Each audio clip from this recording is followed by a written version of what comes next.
Okay, good afternoon, everyone, and welcome to this webinar. We appreciate you for joining this webinar. And before we begin, we have some house rule that we seek your cooperation to follow. And please mute your microphone and turn off your camera if you have not done so. And you can change the layout settings to the sidebar. And if you have any questions, you can just put them in the chat box anytime. And we want you to know that this webinar will be recorded. Now that we have established the house rules, let us commence with the webinar. I'm Christopher from Asia Business Center, and welcome again to this webinar. And since 2020, the spread of the COVID pandemic has changed the economy for both individuals and companies. They are faced with different challenges to keep everything going. One of the strategies adopted is to go digital. In today's webinar, we would like to share with you how you can easily manage this tax season using one digital platform that is both time and tax efficient.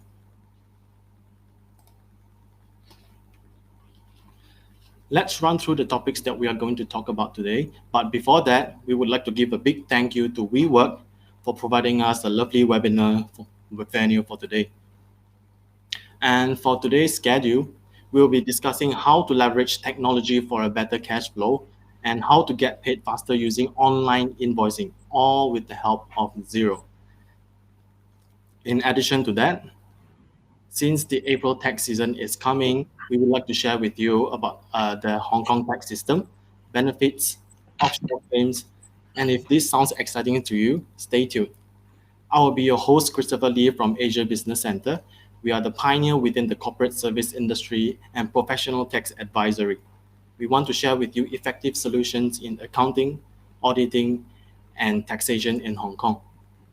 May I introduce to you Charlie Lam. Charlie is part of the powerful cloud-based accounting software that will help every entrepreneur connect with anyone, anywhere, anytime, and on any devices.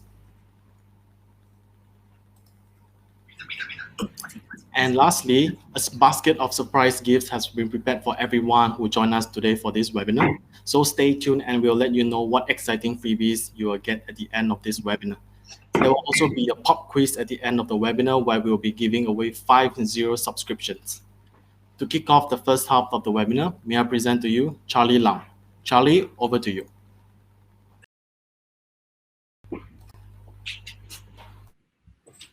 Hello, and thank you, Christopher, and good afternoon, everyone. Thank you for joining this webinar today. My name's Charlie Lam, and I'm a senior manager based in the Hong Kong office of Xero, and an office that I actually helped open in 2018. And so thanks very much for joining this webinar today. So my input in the webinar today is not so much to teach you how to use Xero or how to set up Xero. My input today is to really share with you the three or four key features that SMEs actually in the Asia region use to use Xero, how the cloud can benefit their business. So for those who are on the call, I'm not too sure how many of you have actually used Xero or not used Xero before. So I'll cover a brief introduction on what Xero is, on what company we are. Then I'll explain to you why SMEs actually use cloud accounting solutions. Mainly is to really get paid faster and is to leverage the apps ecosystem that you cannot do whilst you're using just desktop and Excel. And also finally, how you can actually use your current data and your book of business to work with your advisors in real time. And finally, I'll wrap up with you to showcase again with you what you can do, and then you can decide whether cloud accounting solution is actually right for your business or not. And if it is, please feel free to reach out to anyone in the Asia Business Center. So beautiful cloud accounting software. We've been around since 2016, and we started in the cloud from around 15 years ago. We're listed on the Australian Stock Exchange, and we have been around for 14, 15 years. Even though I mentioned I only opened the Hong Kong office in 2018, we have had SME clients and our bookkeeping and accounting partners in Hong Kong using us from as early as 10 and 11 years ago. So even though 2018 we only opened the office, we've had SMEs using it way before that. And on the screen right now, this is what Xero would look like on your MacBook, your mobile phone, and also on your iPad. And just an interesting stat, around 60 to 70% of our users in Hong Kong actually use Xero via a mobile phone app. So SME business owners are actually managing their finances and raising their invoices on their mobile phone. A bit more about SME cloud accounting adoption of Xero around the world. If you look at the screen right now and you look at the time frame from around 2016 and 2017, that's when cloud adoption for SMEs really skyrocketed. So the data I have in front of me is really mainly, if you look at 2016 to 2020, the adoption rate for SMEs to use a cloud accounting tool such as Xero has more than doubled in a space of 4 years. Now, my data only goes up to 2020, but in the last year, given the COVID situation in Hong Kong, we have had our record busiest year in terms of adoption of SMEs using Xero in the Asia region, and that number is way more than the number you see on the screen right now, and we are more than 2.3 million subscribers of users right now. When we say subscribers, we don't mean individual users, we mean more than 2.3 million small businesses. So each organization, each subscription is actually one business. So yes, more than 2.3 million businesses using Xero around the world. And then when you add on the number of staff and accountants who are on there, that's even more people on the cloud using Xero right now. Now, the reason why we come about with Xero, or why you can consider using Xero, is that if you think about the old way of doing business, if you are not currently using a cloud accounting platform to manage your business, or if your business is not digital yet, I think this screen will resonate with you a lot. This is your paper invoices, you using your Excel sheet and doing manual calculations to keep track of everything. This is the current and traditional way of running your business, which is absolutely fine.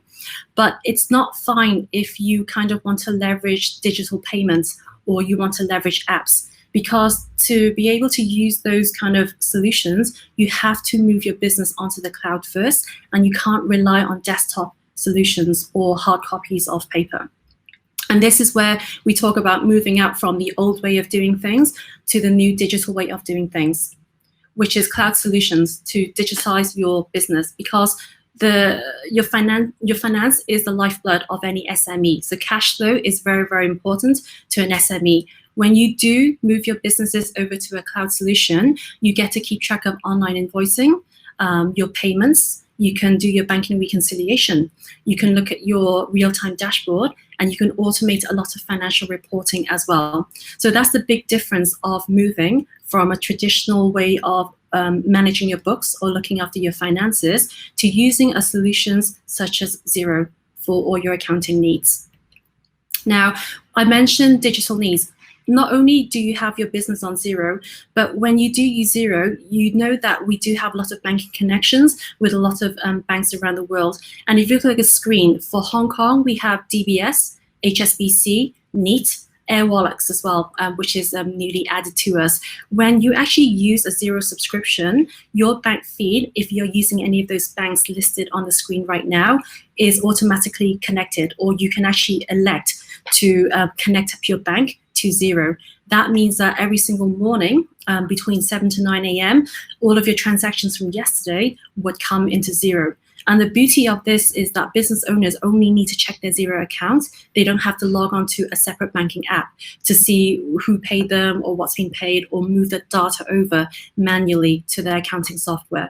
So one big reason why a lot of people in Asia, or in particular Singapore, Hong Kong, Malaysia, use Xero is that they can use the bank feed function, which is not an additional cost. It's already in the cost of the Xero subscription already. So bank feed is one big reason why a business would want to use Xero or use a cloud accounting solution. The next reason why an SME would want to use a cloud accounting solution is all the other apps integrated for the sake of your business. You could be running a retail business, an e-commerce business, a bakery shop, or even a service provider. However, by using Xero is great. Your transactions are in Xero, your bank feeds are going to Xero. However, that's not just Xero. Think of Xero as you buying an iPhone. So you buy an iPhone from a store. When you unwrap your phone, I'm very sure the first thing you're going to do is download Facebook, WhatsApp, and then multiple options of apps that you want to download to use your phone. It's very highly unlikely that you've gone into a shop to buy an iPhone just to make physical calls. That's because with the technology and apps around, your life is actually way better managed by using the apps you do for your personal life. Well, it's the same for your business when you actually use a cloud solution or a cloud accounting platform. Xero has been around for so long that we have so many banks and so many businesses that are connected to us. Currently, we have over 800 app integrations connecting to us, ranging from payment systems, HR, consolidated reporting, many others, including lending as well, in different jurisdictions. But once your business is on the cloud, you have the opportunity, just like the App Store on your phone, to pick and choose which apps you want to complement your business. So I can jump into Xero.com later to show you more of the apps that we have as well. So one big thing for using cloud for small businesses is to leverage the apps integration platform. So in a nutshell, Xero isn't just to give you an accounting solution, but we're here to provide you a solution where we can connect many businesses to their banks and to their advisors and back to other businesses as well. We want to let you really utilize the platform and run your business on the cloud wherever you are. So that's really what Xero is about, and that's what putting your business on a cloud would mean. Now, what does that mean for small businesses, or what are the other user cases for businesses to go cloud?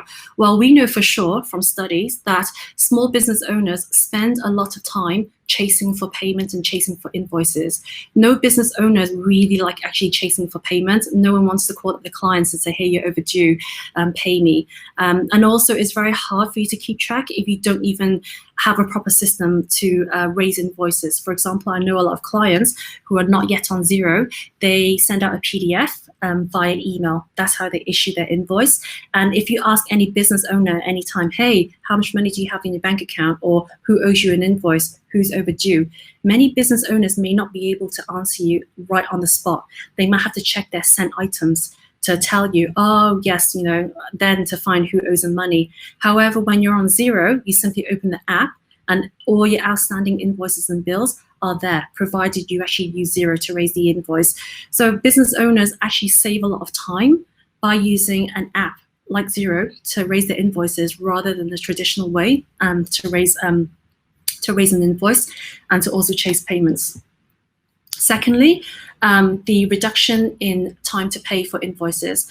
I think a lot of businesses in Asia and around the world, the standard average debtor day or the standard invoice due date is around 30 days. So 30 days, you raise an invoice and you expect your clients to pay. However, we know clients don't really pay on exactly 30 days on the spot. So if you look at from 2015, the average debtor days of those not using Xero were around 57 days. So clients take around 2 months to pay the bill.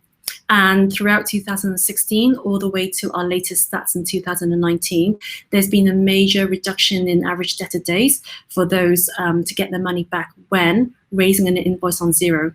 Going back to the apps ecosystem, a lot of our clients who do raise invoices on Xero do ask their clients to pay by credit card, Stripe, or PayPal rather than write a check or do bank transfer.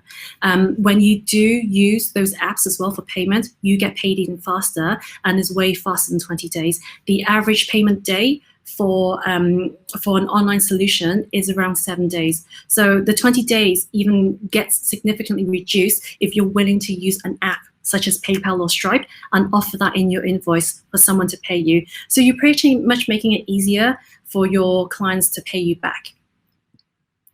So how do small businesses get paid faster with a cloud accounting? Online invoicing, which I'll jump into a demo later on Xero.com to show you how easy it is to raise an invoice. Online payments, I mentioned this just now, and Pay Now button. The green button you see right now, which is Pay Now, that's actually tied to Stripe or PayPal that you can set up to your invoicing on Xero. And finally, invoice reminders. This is highly used in Asia, and traditionally it was one of these softwares that only those bigger companies had the budget to buy. However, it's actually included in Xero right now, meaning when you do raise an invoice to a client, you can set auto reminders to send out to your client. Assuming your invoice due date is 30 days, if by 14 days your client has not paid, you can actually tell the Xero system to chase that invoice for you or to send out a follow-up email to the client. So you can track all these emails going out until the day the client pays you. Also, you can send out emails or teach the system to send out emails for you if your client is also overdue. And you can set up all these templates in your settings on Xero as well. So this is quite smart, having the Xero system chase money for you or chase payment than you having to physically call up your client yourself. And with the direct bank feeds and invoices, this is what you have as a result of this on Xero. So assuming you have connected one of the banks on the left into your Xero system, and assuming you're using Xero to raise sales invoices, all of that data is happening in Xero. And all you have to do as a business owner is to go onto your Xero app, and you can see all the transactions in your Xero account. And another added layer to this is that whilst this is all happening in your Xero account, do know that you can work with your accountants or your bookkeeper in real time. And Asia Business Center is an example of a Xero partner in Hong Kong, where they're able to help you with the app's integrations or help you in the back end keep track of your monthly bookkeeping and your financial reporting as well. So whilst all this is going on in the background, if you're very, very finance savvy and you want to manage everything yourself, that's great. But a lot of business owners are just quite proud to do their own thing, and they may not know too much about finance. So you can still invite your bookkeeper or your accounting partner in from the back end to help you manage the finances so that you're on top of your finances as well. So this system allows you to do that in Hong Kong, in particular financial year end. All businesses have to be audited in Hong Kong anyway. So at some point, you're going to have to let someone in and do the financial year end for you. So you can just simply add your advisor in via an email collaboration. Okay, let's take a quick look into Xero. If you want to see what Xero looks like or how easy it is to use, we'll just look at this dashboard right now. Assuming you've logged into Xero, on the left-hand side is everything that's coming into Xero. That means your bank feed. So this one in particular is hooked up to HSBC, okay, a savings account, and it'll show you cash in and cash out. You can use multiple banks. If you use 3 different banks that are connected to Xero, you can do that. I'm aware there may be people on this call who are from outside of Hong Kong. So the banks I mentioned are for Hong Kong specifically. If you're in United Kingdom, if you're in the US or in Singapore, just find out on Xero.com which banks are connected to Xero, and you can connect them all up, and they'll all come up in a separate box on the left-hand side. If you use a payment gateway such as Stripe or PayPal, all the transactions coming in from those would sit in the left-hand side as well. So that's what's coming in to your Xero account, okay? On the right-hand side is what you are doing in Xero. So the best way to show you this is in terms of invoices owed to you. A lot of business owners love clicking on the 5 overdue. So the example I have here is there's 5 invoices overdue. So as a business owner, you can click onto this and see that there's one that's overdue by 54 days and there's one that's simply overdue by 2 days. But what the system allows you to do is to select all in one go, and you can just email or have the Xero system email, and you can create these templates here. And you don't have to contact your clients one by one. You just have to click this button and they'll all receive an email with the bill to say, hey, it's actually time to pay up. So this is one highly utilized item on Xero that business owners like to use. Just go back to the dashboard. Okay, so the left is what's coming in, and the right is what's created by you and what's going out. Now, if we look at the third used solution within Xero is banking reconciliation. So bank feeds. This here, if we open up, there's 27 items to reconcile. Every single day on the left is the transactions feeding in from your bank. And on the right, it's pretty smart. If you raise an invoice in Xero, it'll pop out in green because Xero recognizes that you raise an invoice for, say, 1,182 and that transaction has happened in your bank. You can press OK. And once you press OK, the double entry is already completed for you in the back end. You don't have to go in and adjust anything. What you can do is speak to your advisor. If you're unsure about something, for example, here in Discuss, you can actually leave a note for your advisor to say, hey, this is a really old invoice. I'm not too sure how to code it. Can you help me? So there's a way for you to talk to your accountant or your bookkeeper on these transactions as well, if you're not sure. Most people just go in and just do these reconciliations. So there's 2 ways. You may use Xero yourself as a business owner, and you can do all these reconciliations yourself every night before you go to bed, or every single morning when you wake up. Or you run a business that has very high volumes of transaction. You don't want to do it. you can find an advisor, a bookkeeping firm or an accounting firm that's a certified advisor of Xero, and they can go in and do it for you. So we're pretty flexible, we're pretty open. How you want to use Xero is entirely up to you, but the function allows you to do this. So this is banking reconciliation, the data going into Xero, and you raising an invoice and how to check on payments. In terms of raising an actual sales invoice, it's very, very simple in Xero. You can just create a new sales invoice. Now, everything I'm showing you right now is actually happening on a MacBook, on a laptop, but majority of our clients in Hong Kong actually do this on their mobile phone. So what I'm teaching you to do now, you can actually do it on a mobile phone. The system is very smart. It'll tell you, you need to put a due date in here, and it has even mini inventory system inside. It's pretty smart. So if I were to look at, say, t-shirts, black t-shirts, and here, quantity, now it says there's only 5 on hand. If I try to raise an invoice for 10, the system actually will not allow me to raise this invoice because there's a mini inventory in place. So that's fine. I don't have 10, I only have 4 t-shirts, that's fine. Now I'm gonna go and approve this invoice, just so you know that after I've approved this invoice and you send it out to the client, your client would see this invoice in real time and they can pay for it. If, however, your client decides that, oh, I want to add, or I want to subtract, or I want to discount, at any time before your client pays for this invoice, you can actually go in and edit this invoice and put in a discount for the client. So in invoice options, you can edit and you can put in a discount. So for the purpose of this demonstration, we are going to put in, let's put in a discount of, let's see, add a new line discount of, say, 50%. Okay, so the amount drops to $80. Now your client could be on the phone looking at this invoice right now. If you simply ask them to refresh their phone screen by tapping it once, their bill will now in real time drop from $160 to $80. So this is great for a lot of business owners because you don't have to void one invoice and do version 1 and version 2 or version A and version B. You can do it in real time. And also know that the audit trail is here as well. Whoever it is in your business who's opening these invoices and giving discounts, you can see everything was done by myself. But if I was working in a team, I might have assigned this to someone else to do. I can see exactly who in my business has logged in and raised invoices, approved invoices, and edited. In this case, someone gave a 50% discount. All of this audit trail is there in Xero for you as well. Okay, so that's another feature that's highly used by the SMEs in Hong Kong. So this is just a very quick overview of, where the data goes in Xero from your bank, what it looks like, how easy it is to raise an invoice. So an SME owner would only ever really go into Xero to do those few functions. All the other things like the reporting, the financial year end would definitely be done by the accounting firm or the bookkeeping firm. So we're going to jump back onto this slide right now. And as we wrap up, I mentioned it's always best to work with your advisor. The reason being is that your advisor will be able to help you set up your Xero correctly in the first place.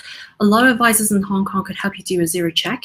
They can do your conversion or migration for you to Xero. They are certified by us at Xero to do this. You may be using Excel, you might be using another software like QuickBook or MYOB. That kind of conversion, if you've not had Xero training, you may not know how to put it in the first place. So if you go up and set up Xero yourself, if you're very confident and you're finance savvy and you know how to do up all the chart of account codes, by all means, go and set up Xero yourself and buy Xero yourself online. If you're not too sure, or your business is a little bit more complex than that, it's not a simple setup, we do highly recommend you find an advisor in Hong Kong to help you do the initial setup so that when you run reports, they're actually correct and they're accurate.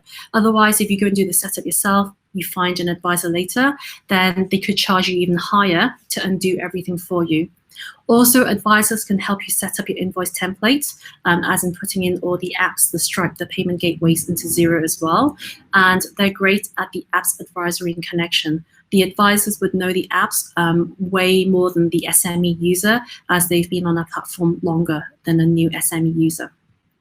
So to wrap up this session, by being on the cloud, it'll enable you to do all these things here, not limited to these 12 things you see on the screen. However, these are highly used by our clients in Asia, starting with online security. if you think about business owner right now, I'm not too sure how many business owner actually does data backup or how you look after your own server, but by paying for Xero without additional cost, your data is actually updated securely every single year. We spend about $48 million every single year updating and making sure that your data is safe and is saved in a few servers around the world for backup reasons. You can do online invoicing. You can do online reminders. You can use your mobile app. But most importantly, you can use your direct bank feed. If you are HSBC, DBS, or Hang Seng, you can use the apps on Xero as well. And mainly, you can collaborate with your advisor in real time. So these are the 12 reasons. If you find any of those are things that you like to do or resonates with you, you may be ready for the cloud. But it's best to speak to an advisor, speak to someone at Asia Business Consulting Center to see if any of these things are suitable for your business right now. So at the end of the day, we're here to help you do beautiful business at any time or anywhere on any device in the world. So long as you have the internet connection and you have your Xero app, you can actually effectively manage your business anywhere from around the world. I'm going to pass you over to Chris right now over at Asia Business Center. Back over to you, Chris. Okay, thank you very much, Charlie, for your sharing. And for the second part of the webinar, I'll be taking over.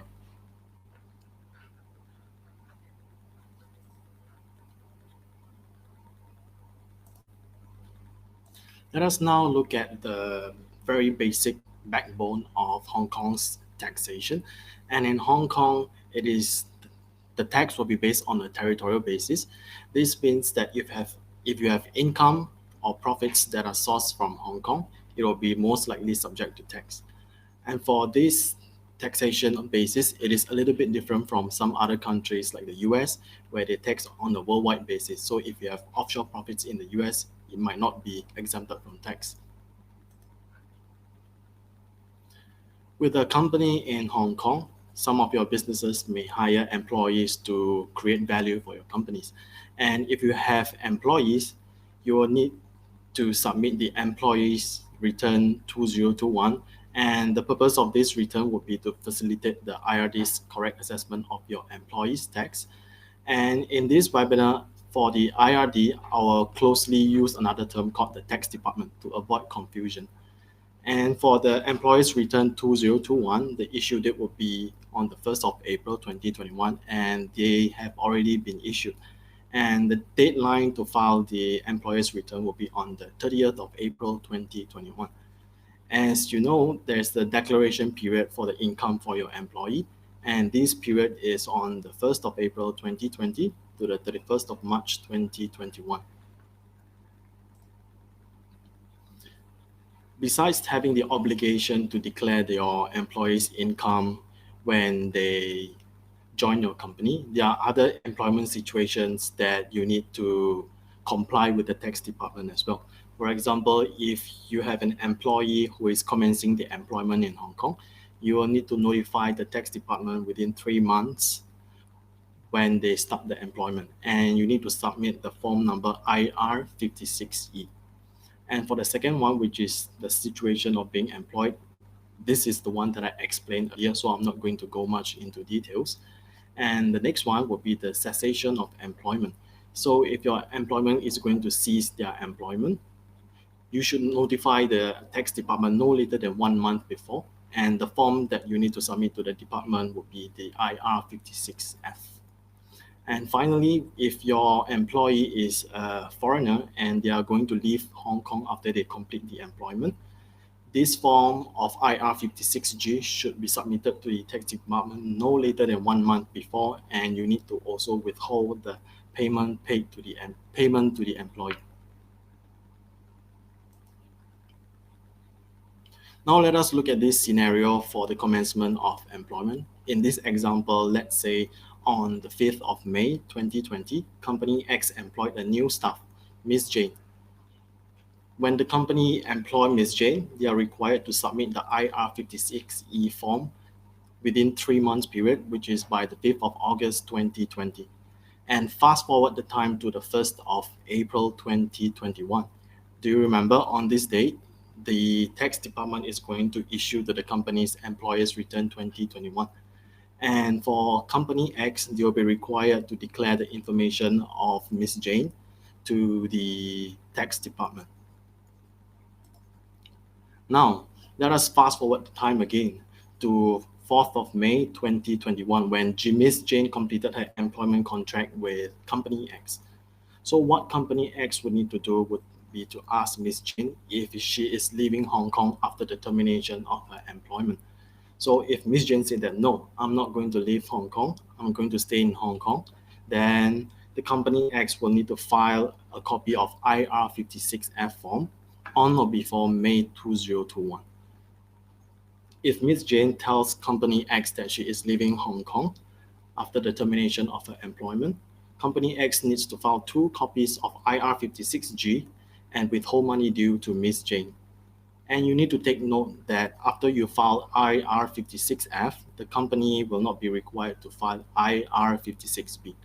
IR56B is the form that I mentioned on the very first part of this employer's returns presentation.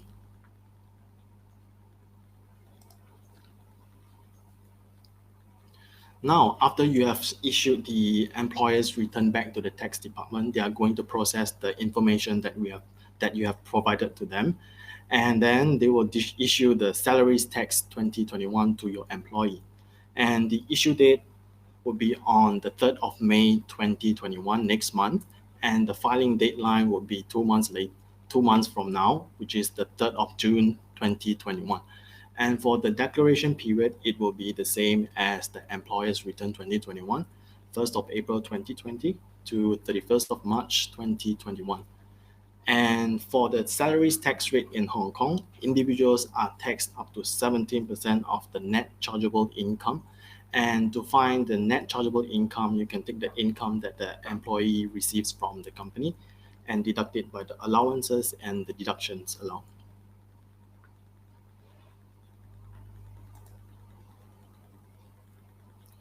Now let us look at the Salaries Tax Ban 2021 for Hong Kong.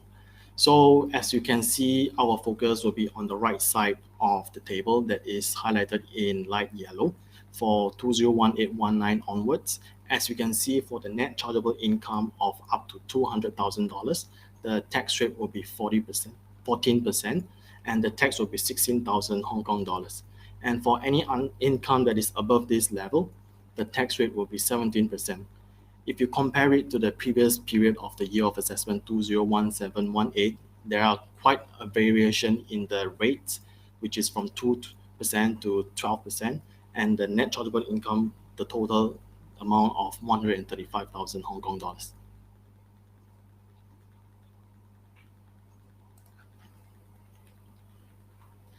Now let us focus on the allowances allowed for salaries tax.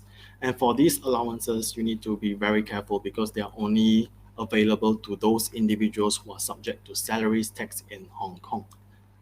And for these allowances granted by the Inland Revenue Ordinance, we have the basic allowance and the married person's allowance. You need to be very careful about these 2 allowances if you are married, because if you are a married person and your spouse is not working, so she or he does not have any income, then you can claim for this allowance. And if you claim for the married person's allowance, you cannot claim for the basic allowance. No individual in Hong Kong is allowed to claim for both allowances for this case. And in Hong Kong, you can also get child allowance if you have children. You can also get single parent allowance, personal disability allowance. And for Hong Kong, they promote the support of parents, grandparents, brothers or sisters. So if you support any of these individuals, you can also claim for allowance. And in this case of disabled dependent allowance, the dependent relates to the parents, grandparents, brother or sisters that you have, or the dependents of your wife as well.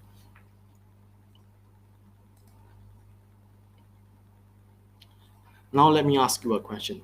Can I claim for allowance if I support the siblings of my parents? You can drop your comment in the chat box and let me know what you think. Can I claim for allowance if I support my siblings? What if I support the sibling of my mom? What if I support my mother's sister? Can I claim for this allowance? What if I support the sibling of my father, like the sister of my father? Can I claim for the allowance? Oh, very good. I'm getting some responses. No, no. What do you guys think? Oh, Winnie said yes. Okay, we get two no's and one yes. Very good. Well, the answer is no. You are correct. Like if you want to claim the support for the siblings of your parents, it is not allowed in Hong Kong. You can only claim the allowance if they are directly related to you, like siblings, grandparents, or parents of yourself or your spouses. Yes, that's correct. It has to be blood related. Now let us look at the Salaries Tax 2021 deductions. And these deductions are allowed under the Inland Revenue Ordinance, and they are divided into three different parts. The first part relates to the employment, followed by your career, and finally the private expenses. And for the deductions for the employment, they relate to the outgoings expenses and the depreciation allowance. And for your expense for self-education, which relates to your career, so if you are going to get a qualification, a professional qualification to enhance yourself, and it is related to your profession or your business, you can actually claim for deduction as well. And for other private expenses, it relates to like elderly residential care, home loan interest, charitable donations. And for charitable donations, they can only be made to the approved list under the Inland Revenue Department's website. So if you want to make any donations and you want to know if the organization is under the approved list, you can check out their website. And if you also make like health insurance, voluntary MPF contributions, and contributions to retirement schemes, and qualifying annuity premiums, you can also claim for the deductions as well.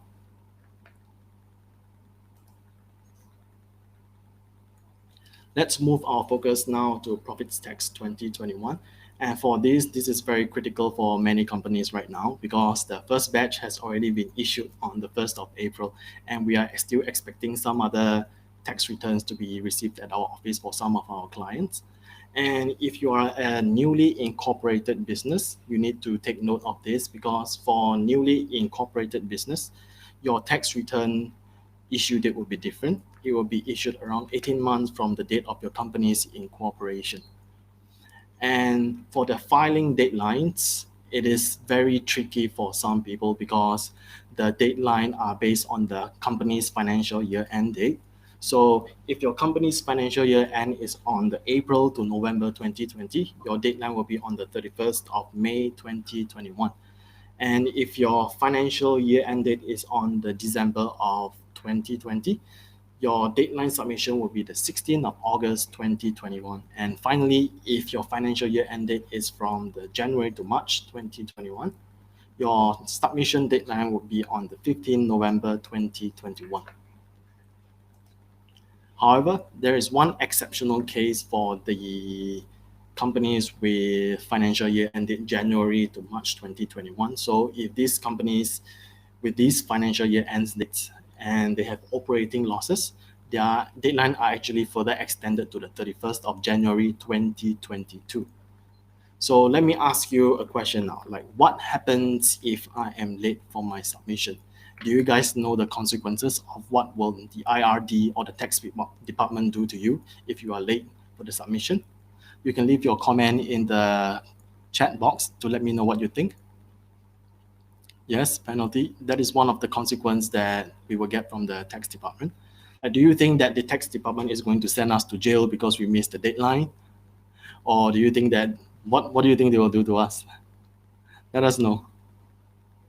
Yes, court letter is also one of the consequences from the tax department. Very good. Thank you very much for your contribution.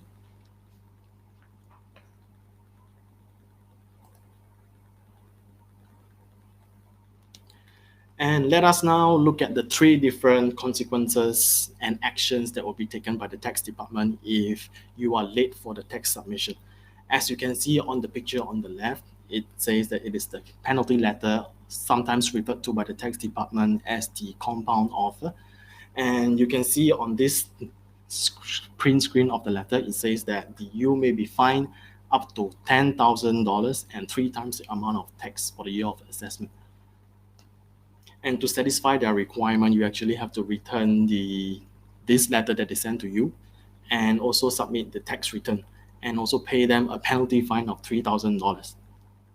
But on the picture on the right, we actually help a client to waive their penalty letter. So we actually have the experience and we know how to speak to the tax department so that they can waive the penalty letter given the correct situation and conditions as well.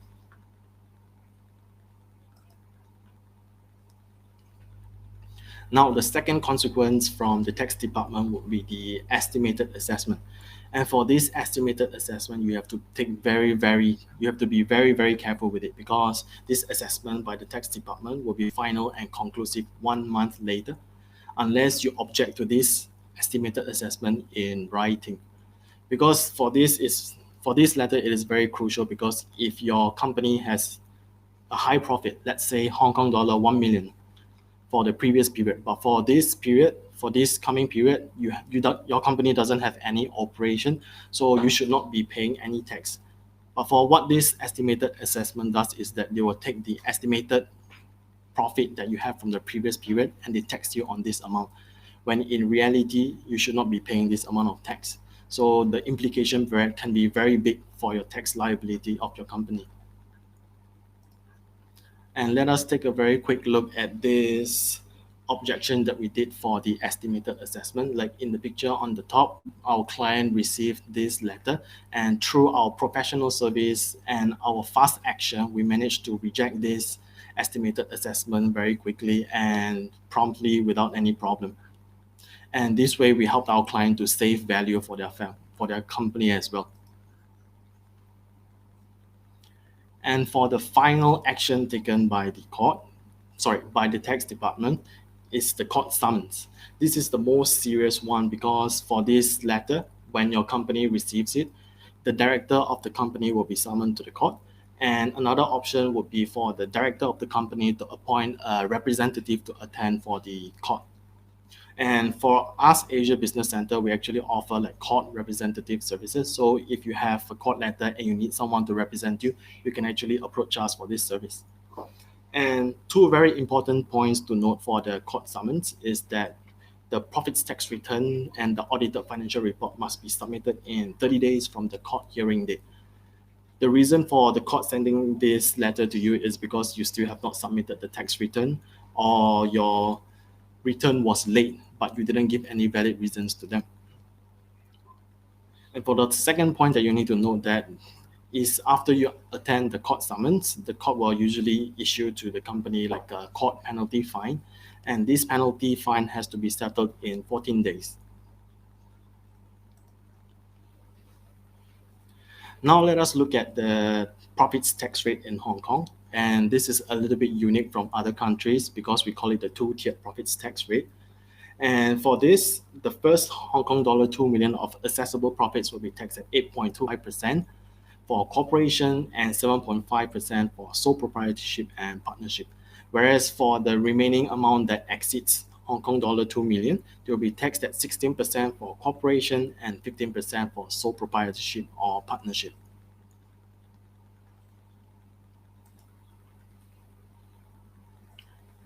Now, in Hong Kong, all the entities that are chargeable to profits tax are eligible to claim the two-tiered profits tax rate, except for those companies that have connected entities. And in this context, entity means that you are a natural body of a person, a natural person, or a legal arrangement like a corporation. Now, in order to establish connected entity, we need to consider the different factors below. And for the first factor that we need to look at is the control over the other entity. Next, we also need to look at if both entities are controlled by the same entity. And in the case of sole proprietorship, if I'm a sole proprietor and I own two different sole proprietorship businesses, these two businesses are two different separate entities.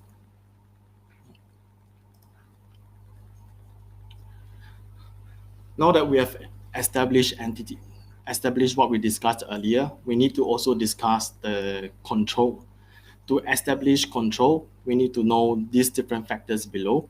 And in order to have control, we need to know that we own control is entitled to 50% in aggregate of issued share capital, more than 50% in voting rights, or 50% in the capital or profits of the latter entity.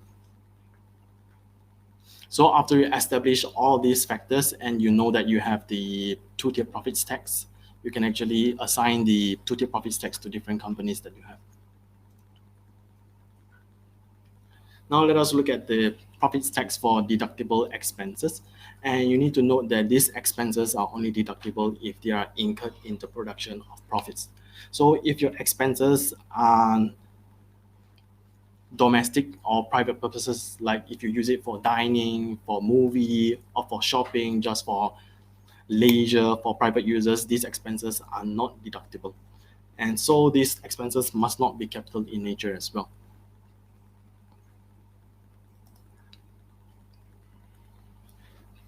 Let's shift our focus to deductible expenses. And to distinguish if the expense is revenue or capital in nature, it is very important because only expenses that are revenue in nature can be deductible under the tax department's rule. And we need to look at two different questions. And you need to ask yourself if the payment is once and for all, or if a capital asset or enduring benefit is created through the payment. Let me ask all of you a question. If I have a recurring expense such as a rent payment, is it a capital or revenue in nature? You can leave your comment in the chat box and let me know what you think. So if I have a recurring expense like a rental payment for my business, do you think that it is a capital in nature or revenue in nature? What do you guys think? Okay, I'm getting some responses. Thank you.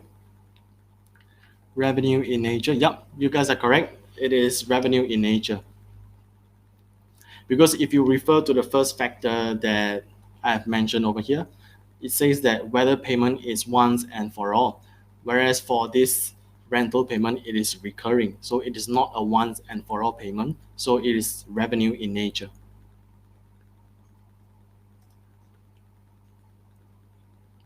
And these are the list of deductible expenses under the profits tax for the tax department. I'm not going to go into much details for these because they are very heavy and there are many conditions that need to be satisfied. So if you'd like to find out more information, you can scan this QR code for more details and you can look it up and take a read by yourself during your free time to know more information about all these deductible expenses. I'll give you 5 more seconds to scan this QR code. Ready? Okay. All right, I'll move on from here now. Okay. In the previous slide, I mentioned about deductions, but for these deductions, they are a little bit special. They are called the specific deductions that allows you to have 100% of deductions for the year of assessment. And do you remember that I mentioned something about revenue in nature and capital in nature expenses? And if you look at all these items on the list right here, you'll notice there are actually special exceptions for deductions for capital in nature items. Like if you invest in environmental protection, machinery, vehicles, or installation, you can actually get like specific deductions of 100% for the year of assessment. So protect the environment and you can get more deductions. And next, we have the other set of specific deductions. And for these deductions, you will get 20% deductions per annum over a period of 5 years. And this includes the initial contribution to approved provident fund, purchase of specific intellectual property rights not from related companies, and refurbishments.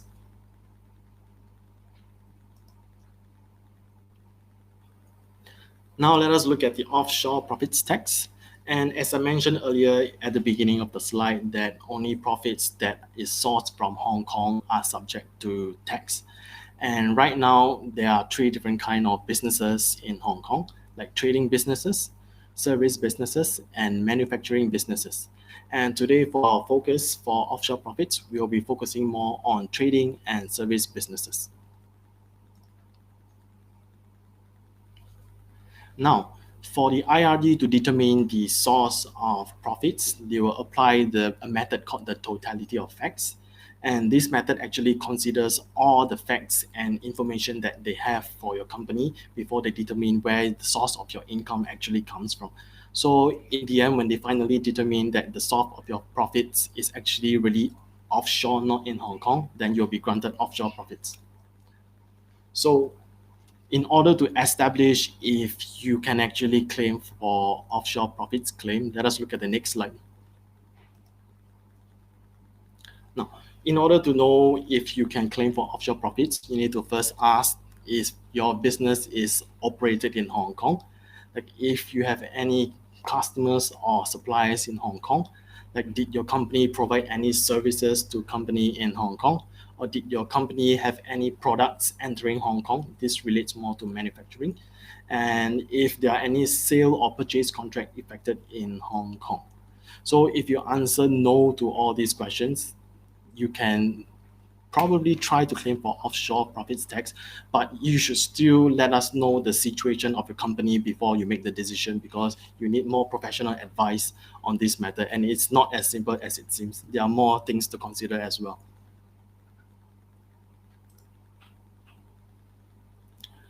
And for trading profits, the tax department is interested to know where the sales or purchase contract are effected. And if you refer to the table, it shows you a test used by the tax department called the contract effected test. And as you can see, for the purchase contract and the sales contract that are effected outside of Hong Kong, only if both are outside Hong Kong, the tax will be exempted. Whereas if all your purchase contract are effected outside Hong Kong, but if you have one sales contract effected in Hong Kong, then there might be a problem and you may be taxable in Hong Kong.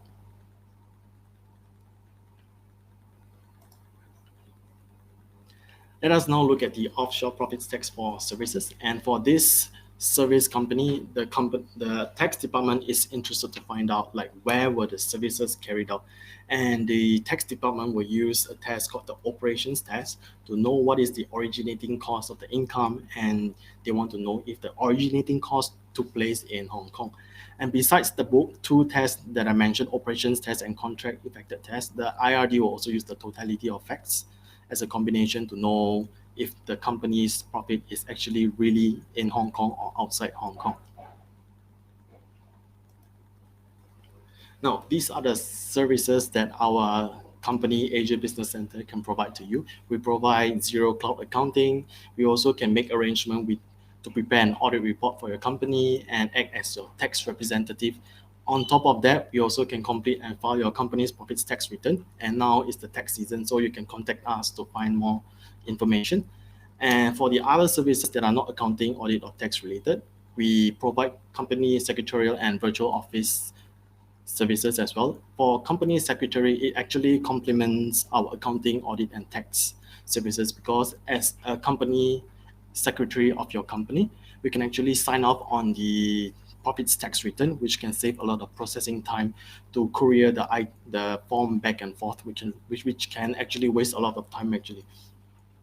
And besides that, we also offer business or personal bank account opening, remote company information for Hong Kong company or offshore companies, MSO or SFC license application. Well, these are what our loyal clients have to say about their experience when they are working with us. We were able to provide our client with quick and accurate support, and through our professional services, we can help you to successfully get tax refund if difficult tax situation arises. And with our experience, we have the skills and knowledge to help our clients to resolve tax return issues. So if you'd like to engage Asia Business Center for the services, feel free to drop us an email anytime. And these are the references that I used. And the first reference is the Hong Kong tax and tax planning textbook. It is written by one of my professors, Dr. Patrick Ho. And the other references are the IRD website and our company's website, where we have some blog posts and interesting information about businesses and taxation as well. You can go check it out. Well, let us now welcome Charlie back for our Q&A session. And it looks like we have covered everything, but we would love to hear from you. So if you have any questions, you can feel free to drop them in the chat box, and we'll be delighted to know what you have in your mind.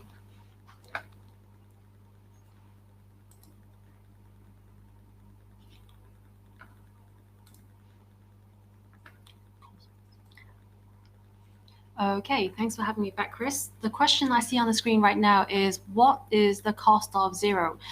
Emily, the cost of Xero you can find online on Xero.com. It really depends on whether you need multi-currency, how many transactions you need, whether you need AR and AP. So there's only a few selections that you can find on Xero. However, as I mentioned when I was doing my Xero demo, if you have a slightly more complex business, consult with the team at Asia Business Center, as I believe they have some offers on to help you get started on Xero as well. So you can find it online or consult with the Asia BC team. Thank you, Emily. Okay, right now we have a second question coming in. So if my company has a Hong Kong supplier, can I claim for offshore? This question is by Anne Bolin. If your company has a Hong Kong supplier, and according to the contract effected test, it would have failed the contract effected test, because for this test, both the supplier and the customer needs to be outside Hong Kong. So if you have one individual in Hong Kong, it can be a little bit complicated to claim for offshore tax.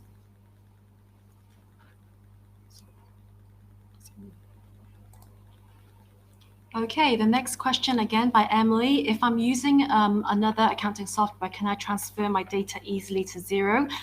This question is very hard for me to answer. Yes, you can transfer your data from Excel, desktop softwares, other accounting softwares over to Xero. Whether that's an easy job or a tough job, it really depends on the complexity of your transactions and how many years of data you are thinking of moving over to Xero. The easiest is to start fresh from 1 year, as in 1st of April, for example, or take over 12 months of data. Any more than that, you might have to tweak some things over there. So yes, you can. Whether it's easy or not depends on what you need to transfer over. Thank you, Emily. Oh, now we have a question from Tony Wong. He's asking, if I had some overseas employees, can I file the tax return to them?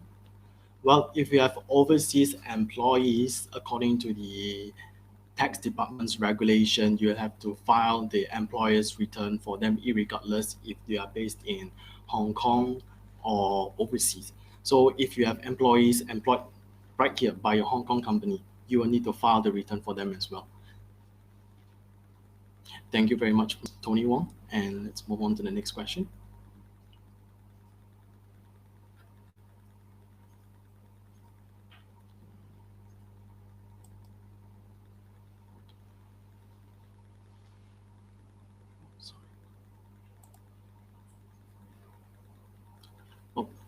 Let's look at this question. Like, could I claim for expense if I make the donation to the charity? From Winnie Kwok. For this expense, you can actually claim it if you make it in cash or at a value of at least $100. And for this donation, you need to make it to an approved charitable organization under the list of the Inland Revenue Department's website. So if you're not sure of the website, you need to go check it out. And for some situation for our client that we received some feedback from them would be that they made the donation in the previous period, and the organization, the charitable organization, was under the list when they made the donation. So in the next period, when they were about to file the return, they actually realized that the organization was removed from the list. So for this situation, the individual will still be able to make the deduction if the list of the organization mentions the organization's name during the time of the donation. Thank you, Winnie.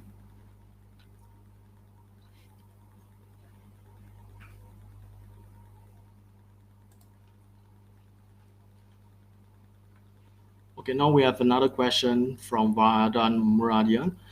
He's asking, like, what does mean sales contract effected in Hong Kong? It means that your sales contract is established in Hong Kong. Like, for example, if you have a contract with an individual or a corporation, this means that your contract is established right here with a Hong Kong entity, not a foreign entity. I hope this answers your question. Thank you very much.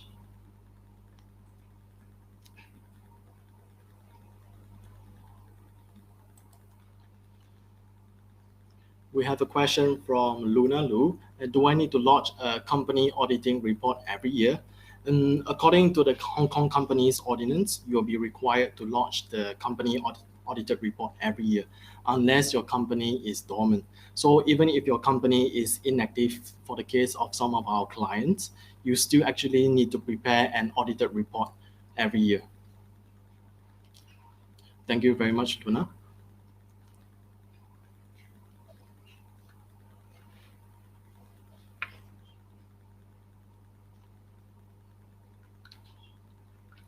No other questions.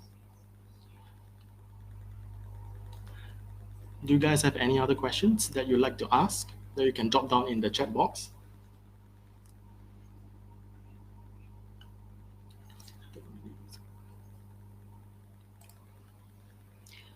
Okay, so I have a question from John Calder. My consulting company has a Chinese client.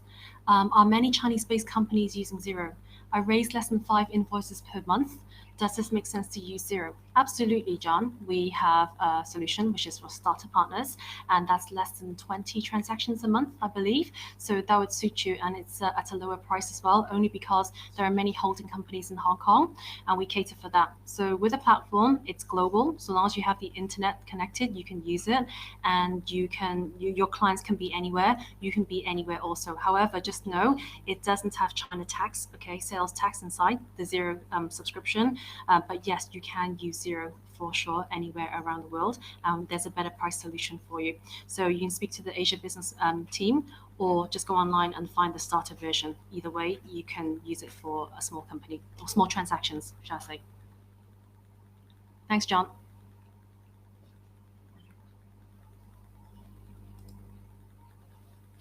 Xero has international support ? I am at UK at this moment, as you know, COVID-19. Hi, Emily. Hi again. Hope you're okay in the UK.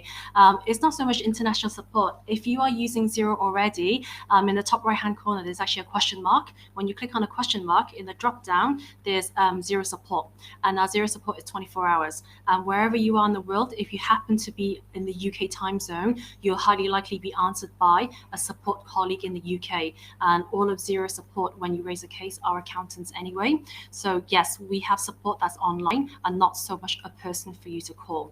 So yes, we do have international support. Thanks, Emily.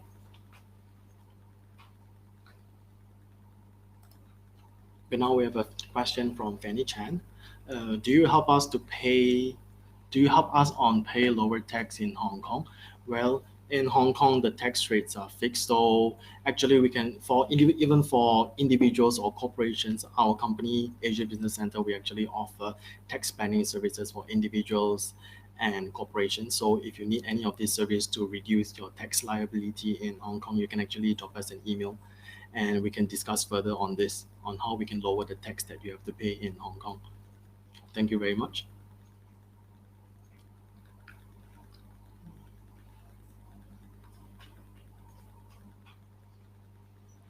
Any other questions from the audiences today? Please feel free to drop them in the chat box for us to answer, because we like to know what you are thinking, and we like to know what are the questions you have in mind that you'd like to clarify that you are not clear in the presentation. Any other questions?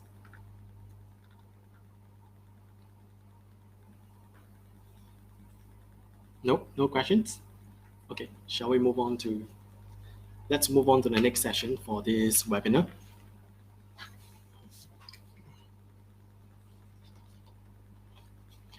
Now for the first gift, we will be giving to those who join us today 30 minutes of accounting health check for free by Zoom or face-to-face meeting.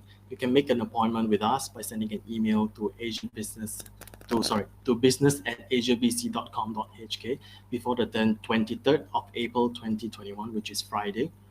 And especially for those who are not available to visit our office and to those who are overseas right now, getting a Zoom health check on your accounting arrangement would be a great opportunity for you. and it is a time-limited offer, and it lasts until 23rd of April. So hurry up and book your appointment with us at business@asiabc.com.hk. And if you engage our cloud accounting and audit and tax package, we will also be giving to you 10% discount. And let us refresh our minds on what we have learned earlier, because we will have a pop quiz. And the first 5 participants who have the correct answers in our chat box will receive a US dollar 480 worth of giveaway. And the first 5 winners will be contacted separately on how to redeem their prize. Now, are you ready for the pop quiz? The pop quiz will start in 3, 2, 1. Let's go. Now, what is the 2-tiered profits tax rate for the first Hong Kong dollar 2 million of assessable profits for corporations? Is the answer A, 16%, B, 8.25%, C, 7.5%, or D, 15%? What do you guys think is the answer? What is the 2-tiered profits tax rate for the first Hong Kong dollar 2 million of accessible profits for corporations? What do you guys think? Let me know what you think. Okay, we are getting some responses.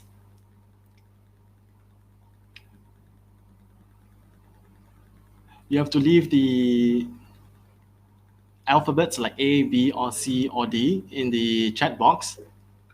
What do you guys think is the answer?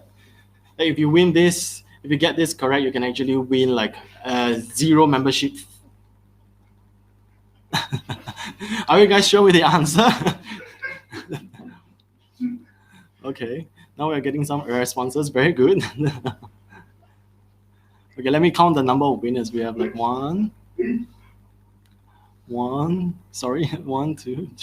4, 5. Oh, we have the 5 winners right now.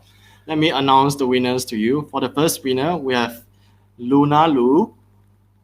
The answer is, let me answer. The answer is B. And Luna Lu is the first winner, followed by Siu Wai Lee, John Calder, Alan Cole, and Emily Kwok. Congratulations to all the winners. And my colleague will contact you later on how you can redeem your prizes.